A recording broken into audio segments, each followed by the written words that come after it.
తెలంగాణ రాష్ట్ర చిహ్నం ఆవిష్కరణ విషయంలో కాంగ్రెస్ సర్కార్ కీలక నిర్ణయం తీసుకుంది. చివరి నిమిషంలో లోగో ఆవిష్కరణను వాయిదా వేస్తున్నట్లు ప్రకటించింది. దీంతో రాష్ట్ర ఆవిర్భావ దినోత్సవమైన జూన్ 2వ తేదీన కేవలం తెలంగాణ గీతాన్ని మాత్రమే ఆవిష్కరిస్తున్నట్లు తెలిపింది. కాకతీయ కళాతోరణాన్ని లోగో నుంచి తొలగించడంపై బీఆర్ఎస్ ఆగ్రహం వ్యక్తం చేసింది. నిన్న వరంగల్లోని కాకతీయ కళాతోరణం వద్ద ఆందోళనకు దిగింది.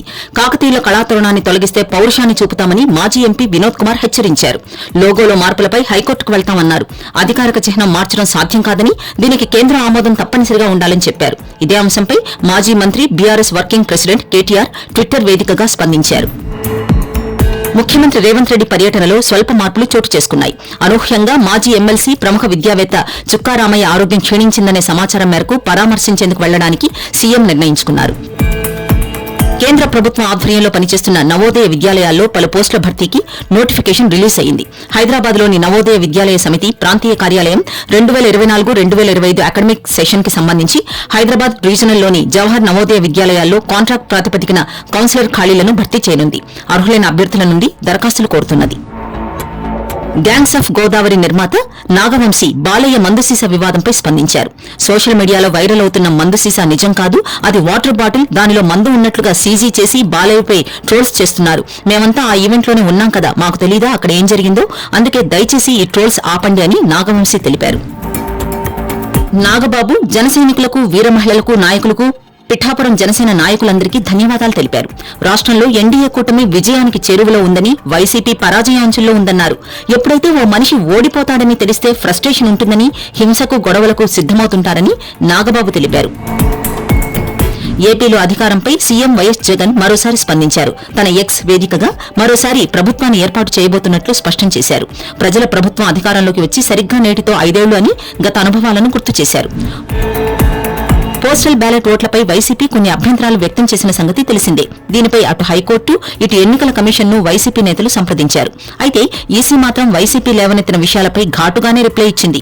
డిక్లరేషన్పై గెజిటెడ్ అధికారి సంతకం మాత్రమే ఉండి సీల్ హోదా లేకపోయినా ఆ ఓటు చెల్లుతుందని ఎలక్షన్ కమిషన్ ఆఫ్ ఇండియా తేల్చి చెప్పేసింది. జమ్మూ పూంచ్ జాతీయ రహదారిపై అఖ్నూర్లోని తుంగిమోర్ ప్రాంతంలో ఘోర రోడ్డు ప్రమాదం జరిగింది. ప్రయాణికులతో నిండుగా ఉన్న బస్సు లోతైన గుంతలో పడిపోయింది. ఈ ప్రమాదంలో ఇప్పటి వరకు 15 మంది మృతి చెందినట్లు సమాచారం. దాదాపు 40 మంది ప్రయాణికులు గాయపడినట్లు తెలుస్తోంది.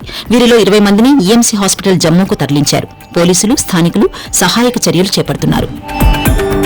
చైనా భారత్ను కవ్వించే ప్రయత్నం చేస్తోంది. సిక్కిం నుంచి కేవలం 150 కిలోమీటర్ల దూరంలో చైనా తన అత్యాధునిక J-20 స్టెల్త్ ఫైటర్ జెట్లను మోహరించినట్లు శాటిలైట్ చిత్రాల్లో కనిపించింది. టిబెట్లోని రెండో అతిపెద్ద పట్టణమైన షిగాట్సేలోని ఎయిర్పోర్ట్లో 6 J-20 ఫైటర్ జెట్లను మోహరించింది. ఆత్మనిర్భర్ భారత్, దేశ రక్షణ విషయంలో తగ్గేదే లేదన్న మోదీ సర్కార్ మరో కీలక నిర్ణయం తీసుకుంది. మేడ్ ఇన్ ఇండియా యుద్దనౌక విక్రాంత్తో జోడీగా ఫ్రాన్స్ నుంచి 26 రాఫెల్ మెరైన్ ఫైటర్ జెట్స్ కొనుగోలుకు రంగం సిద్దమైంది. ఈ మేరకు 2 దేశాల కీలక ఒప్పందం కుదిరింది. పంజాబ్లోని హోషియార్పూర్లో లోక్సభ ఎన్నికలు 2024 కోసం ప్రధాని నరేంద్ర మోదీ తన చివరి ర్యాలీని నిర్వహించారు. సిక్కులపై కీలక ప్రకటన చేసిన మోదీ అయోధ్యలో రామజన్మస్థలం కోసం సిక్కులు మొదటి యుద్దం చేశారన్నారు.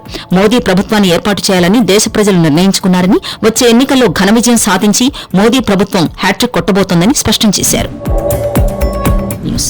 దక్షిణ గాజాలోని రఫా నగరంలోని ఇజ్రాయెల్ డిఫెన్స్ ఫోర్సెస్ ఐడీఎఫ్ చొచ్చుకుని పోతున్నాయి. తొలుత శివార్లకే పరిమితమైన ఐడీఎఫ్ ఇప్పుడు నగరం మధ్యలోకి చేరుకుంది. చాలా ప్రాంతాల్లో హమాస్ మిలిటెంట్లతో హోరాహోరీ పోరు సాగుతున్నట్లు ఐడీఎఫ్ వర్గాలు పేర్కొంటున్నాయి.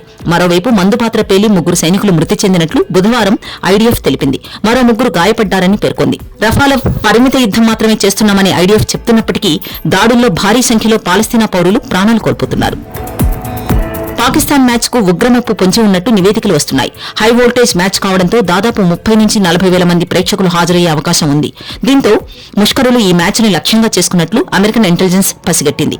ఆత్మాహుతి దాడులకు దిగొచ్చని హెచ్చరించింది. దీంతో భద్రతా బలగాలు అప్రమత్తమై భద్రతను కట్టుదిట్టం చేశాయి. సాధారణంగా ఉపగ్రహాలు లోహంతో తయారు చేస్తారు. అవి వాతావరణంలో పొరపాటున కాలిపోతే హానికరమైన చెత్తను సృష్టిస్తున్నాయి. ఈ శిథిలాల కార్యాచరణ ఇతర ఉపగ్రహాలు, అంతరిక్ష నౌకకు గణనీయమైన ముప్పును కలిగిస్తాయి. అందుకని ఈ సమస్యకు చెక్ పెట్టేలా జపాన్ శాస్త్రవేత్తలు ప్రపంచంలోనే తొలిసారిగా లిగ్నోశాట్ అనే చిన్న చెక్క ఉపగ్రహాన్ని అభివృద్ది చేశారు. దీన్ని సెప్టెంబర్లో అంతరిక్షంలోకి ప్రవేశపెట్టనున్నారు. T20 బ్లాస్ట్ లో ఆడాలనుకుంటున్న పాకిస్తాన్ లెగ్ స్పిన్నర్ ఉసామా మీర్కు ఆ దేశ క్రికెట్ బోర్డు పీసీబీ గట్టి షాక్ ఇచ్చింది. నో అబ్జెక్షన్ సర్టిఫికెట్ ఎన్ఓసీ ఇవ్వడానికి నిరాకరించింది. దీంతో మీర్ T20 బ్లాస్ట్ సీజన్ మొత్తానికి దూరమయ్యాడు. జూన్ 1 నుంచి టీ20 ప్రపంచ కప్ ప్రారంభం కానుంది. ఈ టోర్నీకి ముందు మాజీ క్రికెటర్ వసీం జాఫర్ రోహిత్ శర్మకు అలాగే భారత్ జట్టుకు ఒక సలహా ఇచ్చాడు. బ్యాటింగ్ ఆర్డర్లో మార్పులు చేయాలని అన్నారు. వసీం జాఫర్ ప్రకారం విరాట్ కోహ్లీ, యశస్వీ జైస్వాల్ ఓపెనింగ్ చేయాలని ఆ మేరకు వసీం జాఫర్ ట్వీట్ చేశాడు. టీమిండియా స్టార్ బ్యాటర్ విరాట్ కోహ్లీతో తనకున్న సంబంధం గురించి ఈ దేశానికి తెలియాల్సిన అవసరం లేదని మాజీ opener Kolkata Knight Riders mentor Gautam Gambhir అన్నాడు. తమ మధ్య ఉన్న బంధం ప్రజలకు మసాలా న్యూస్ ఇచ్చేందుకు కాదని గంభీర్ స్పష్టం చేశాడు.